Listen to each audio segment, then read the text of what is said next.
Muy buenas tardes a toda la comunidad de 333 Argentina y en el resto del globo.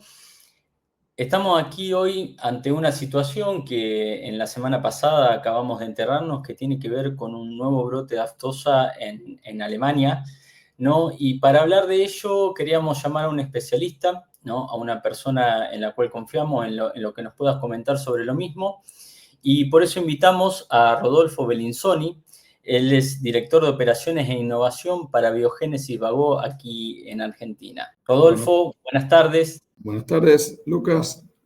Muchas gracias por la oportunidad de tratar este tema tan importante. No, gracias a vos. Queríamos, estamos un poco ahí con algunas dudas sobre la información que empezó a circular la semana pasada, ¿no? Y queríamos ampliar un poco más. La comunidad necesita a veces explayar un poco más la información. Y queríamos empezar haciéndote algunas preguntas sobre la enfermedad, ¿no? Estamos viendo nuevos brotes, ¿no? Expansiones de la enfermedad que van más allá de lo que usualmente vemos, ¿no? Y esto que sucede acá en Alemania, queríamos que nos comente un poquito más por qué sucede, ¿no? Y que nos comentes un poco más también sobre la enfermedad, ¿no? Para todo el público de nuestra comunidad. Sí, bueno, Lucas, la fiebre aftosa es una enfermedad que tiene muchísima importancia desde el punto de vista de salud animal y de productividad animal. Afecta a la producción de la carne y todos los derivados de la carne y la producción de leche y otros productos de origen animal. Eh, Afecta directamente al animal que afecta por la parte de la patología que produce y hasta puede producir mortandad. Generalmente no es muy alta, pero puede producir, pero sí reduce enormemente las capacidades productivas y la recuperación muchas veces de los animales a veces no ocurre o es muy lenta. Afecta fundamentalmente a bovinos, o sea, todo lo que tenga que ver con vacas, búfalos, toda la parte de porcinos afecta y pequeños rumiantes, ovejas y cabras. Para generalizar más, es todo lo que se denomina bioungulados, o sea, todos los animales con pezuña hendida. Por lo tanto, también, además de las especies que yo mencioné, que son las más importantes desde el punto de vista productivo, otras especies también pueden ser afectadas y también pueden ser vehiculizadoras de la enfermedad. No afecta a la salud humana. Es un virus que no es patógeno para las personas. Tiene un efecto directo en la salud animal y en la producción animal. En la medida que afecta a determinadas regiones, genera también un impacto muy importante en lo que hace a toda la parte de exportación de los productos que provengan de esos animales afectados. Es decir, las economías que dependen fundamentalmente de la productividad animal, que son afectados por aftosa, tienen un impacto enorme porque se caen todos los mercados a los cuales exportaban. Ya sea carne, por ejemplo, en el caso de bovinos o porcinos, pero también cualquier otro derivado que tenga que ver con estos animales sufre una restricción a la comercialización. Así que todo está altamente regulado a nivel global. La Organización Mundial de Salud la tiene como enfermedad de la lista A, denunciable, y una vez que se define que una zona está contaminada, como ya expliqué, esa región no puede comercializar hacia ningún otro país por estar afectada por la enfermedad.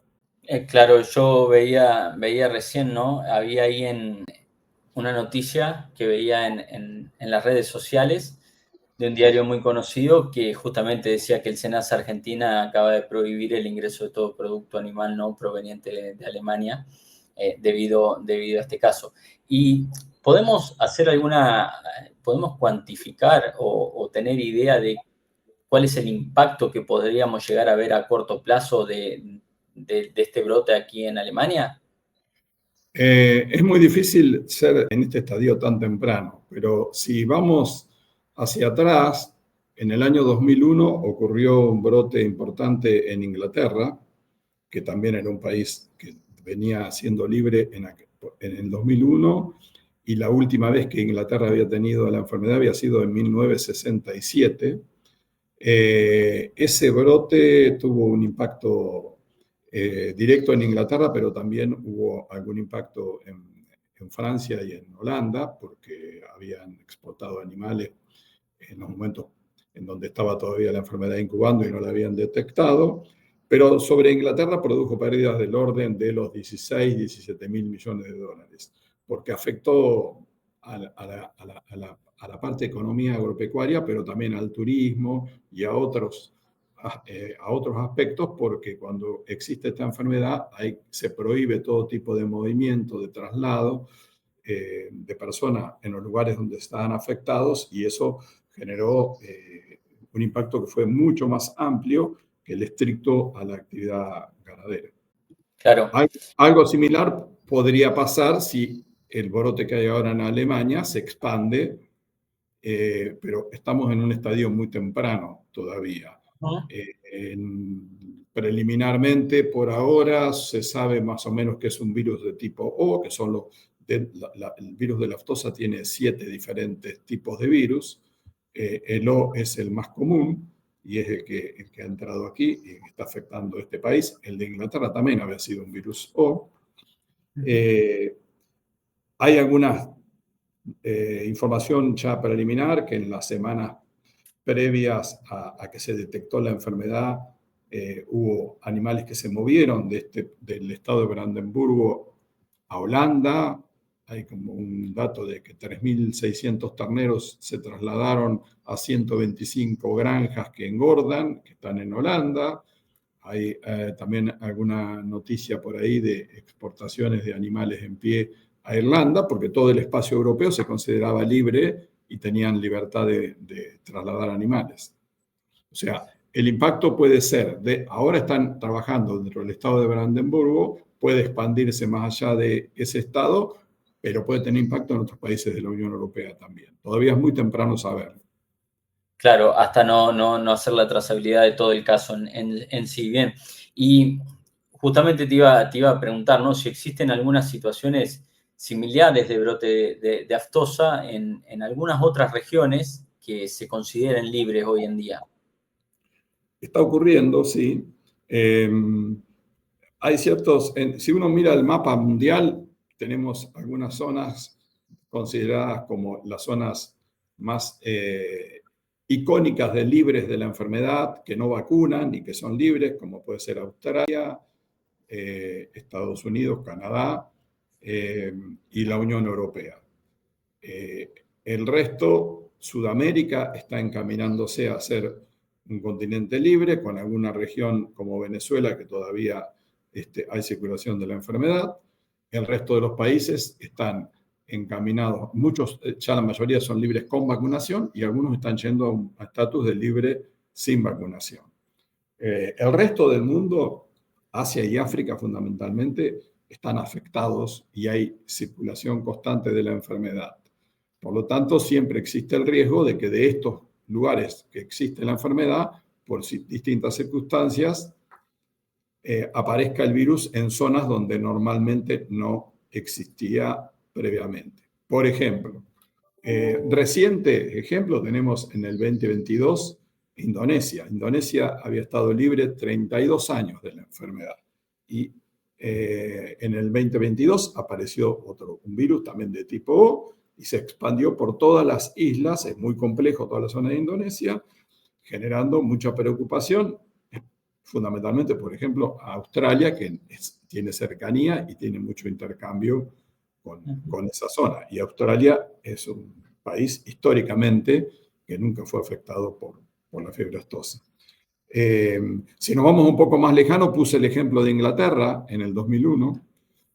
También podemos poner como ejemplo Argentina en el 2001. Argentina había tenido un muy buen proceso de control de la enfermedad junto con países vecinos como Uruguay, sur de Brasil, Paraguay, en la década del 90, y fue declarada la región libre sin vacunación en el año 2000, y en el año 2001 tuvimos el reingreso de la enfermedad con un impacto enorme a toda la economía de la región, así como un ejemplo, nos costó 18 años recobrar el mercado de exportación a Estados Unidos. El impacto en los comercios es verdaderamente enorme. Y antes hablabas un poco de cómo se estaba difundiendo o dónde hay nuevos brotes, todo esto, y mencionaste así Asia y, bueno, y en la especie, ¿no? Dentro de 333, que tenemos una comunidad que está muy referida al sector porcino, ¿cómo ve el estatus, no? ¿Qué podrías decirnos de aftosa para la producción porcina? Aftosa tiene un impacto enorme cuando afecta a la producción porcina y Asia es un muy buen ejemplo. Y acá también te pongo un ejemplo de que un país como Taiwán, también que había sido libre de la enfermedad por 50 años, en el año 97 ingresó el virus desde China. Ahí nosotros como empresa empezamos nuestras experiencias internacionales y abastecimos de vacuna para prevenir y controlar esos brotes en Taiwán, que eran fundamentalmente en cerdos, que produjo un impacto enorme, porque Taiwán era fundamentalmente exportador de carne de cerdos a Japón, por ejemplo. Y en todo Asia, en China, en países como Vietnam, en países como Corea, como Tailandia, el virus de aftosa es un problema serio. Por ejemplo, Corea del Sur, había sido también históricamente libre de la enfermedad y a partir del año 2000-2001 empezó a tener la enfermedad y no podía controlar esa enfermedad. Y también nosotros desarrollamos experiencias con ellos. Nosotros somos proveedores internacionales, una de las compañías más importantes a nivel global, productora de vacuna antiaftosa, banco de antígenos y vacunas para emergencias, y atendimos a Corea, que es un país que hoy está sin brotes, sosteniendo el estatus con vacunación. Y todas estas que te estoy mostrando son los ejemplos de países de producción porcina. Bien. ¿Y cuál es la signología que ves en las granjas? ¿Cómo afecta a los índices productivos y demás, ¿no? Dentro de la misma explotación. Fundamentalmente la fiebre aftosa produce lesiones vesiculares que después se rompen, se erosionan y producen una lesión más importante porque se contamina por bacterias y se infecta. Y esto se produce en la boca, se produce en la lengua de los animales, se produce en las patas, en las pezuñas y en las glándulas mamarias. Entonces, a nivel porcino no se pueden mover, no pueden caminar, les produce fiebre alta, a veces pierde directamente, se salen las pezuñas y hay un altísimo índice de mortandad en los lechones porque no pueden mamar, se mueren deshidratados por las lesiones de la boca y porque la cerda está en malas condiciones y no pueden alimentarlos. Rodolfo, quería hacerte, ya buscando un poco el final de la entrevista, ¿no? ¿Qué podemos hacer cuando suceden estas cosas? ¿Qué herramientas tenemos hoy en día para prevenir esta enfermedad y qué herramientas tenemos para combatir, para trabajar sobre ello, ¿no? Fundamentalmente es conocer la enfermedad, saber diagnosticarla para estar alerta a los primeros casos, porque es uno de los virus más contagiosos que se hayan conocido, el virus de la aftosa. Se transmite a través del aire por contacto entre los animales. Entonces, una vez que uno tiene el virus en una población que no tiene inmunidad, que no ha sido vacunada, se expande a una velocidad tremenda. Esto lo vivimos en Argentina en el año 2001. Una vez que se tiene el diagnóstico, tiene que haber procedimientos y normas que definen todo lo que hay que hacer para detener el movimiento de animales, de personas, de mercaderías y evitar que se siga expandiendo la enfermedad. Desde el punto de vista de cómo uno inmuniza a los animales, tiene que tener disponibilidad de vacunas lo más rápido posible para poder ir controlando y circunscribiendo las áreas afectadas para evitar que se siga expandiendo. Nosotros producimos vacuna antiaftosa para más de 20 países en el mundo, para planes de vacunación regulares. Estos son países que deciden vacunar regularmente a todas las poblaciones susceptibles, cerdos, pequeños rumiantes, oveja, cabra, bovino y estar protegidos con la vacuna. O estar en un proceso de control que a lo mejor la enfermedad circula y se la va tratando de controlar y de reducir la circulación con la vacunación. Esto es lo que hizo Sudamérica. Sudamérica fue vacunando, fue controlando la enfermedad con planes regulares, organizados entre los productores y entre los servicios veterinarios, y así progresivamente se fue controlando la circulación de la enfermedad, y así es que hoy la mayoría de los países sudamericanos son libres de fiebre aftosa, unos con vacunación y otros sin vacunación. Nosotros, por otro lado, tenemos lo que se llama Banco de Antígenos y Vacunas, que son reservas de antígenos de los diferentes virus que circulan en el mundo, listos para formular una vacuna y en 7 días proveer una vacuna para poder controlar, circunscribir un brote en cualquier lugar que ocurra. Nosotros somos proveedores de Estados Unidos, de Canadá, de Corea, de Taiwán, de bancos de antígenos y vacunas. Y tenemos todas las reservas aquí en Argentina, en nuestra planta, y de aquí prestamos este servicio a nivel global. Después cada país decide qué tipos de reservas quiere tener y bajo qué tipos de contratos acuden a estas reservas para prevenirse y o controlar cuando son afectados por la enfermedad. Bueno, Rodolfo, creo que te hemos preguntado ya de todo. Iremos informándonos un poco más en lo que vaya sucediendo. Como vos decías antes, al principio, cuando comenzábamos, todavía no está establecido el impacto real, ¿no? que podría haber llegado a tener. Y aprovechando tu conocimiento, ¿no? Preguntarte qué mensaje, ¿no? en esta materia de bioseguridad tan importante que tenemos, qué mensaje le dejarías vos a nuestra comunidad, ¿no? Bueno, el mensaje muy importante es que el mensaje es lo que pasa en Europa en este momento, por ejemplo. Eso es un mensaje. 37 años, Alemania sin brotes. En el medio de Europa, un continente con todas las tecnologías y todos los elementos necesarios para tener una enfermedad bajo control y icónicamente libre sin vacunación, y de golpe se ve afectado y hay que terminar de conocer la historia, cómo llegó. Sudamérica está encaminándose a controlar la enfermedad y teniendo que tomar decisiones muy claves que son, por ejemplo, si queremos ser un continente libre, sin vacunación, algunos países muy importantes ya lo tomaron, como Brasil, que es gran parte del continente, 200 millones de cabezas.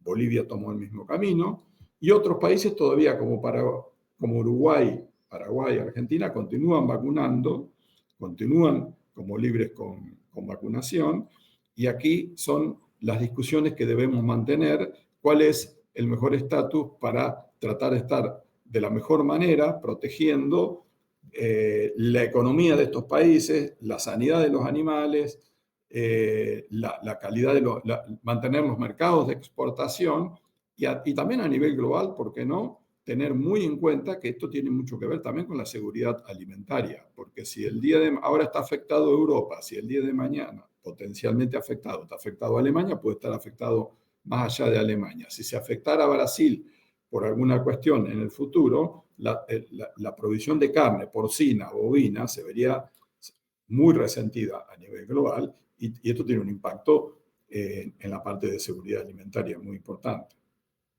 Claro, sí, porque a eso nos dedicamos, en definitiva, ¿no? A la producción de alimentos, y es lo que mejor sabemos hacer. Rodolfo, la verdad, bueno, un placer la entrevista. Gracias por tu tiempo, ¿no? Estaremos convocándote en todo caso que esto avance y que lo amerite, ¿sí? Bueno, Lucas, muchas gracias por la oportunidad de compartir esto. No, por favor, a ustedes. Hasta Gracias. luego.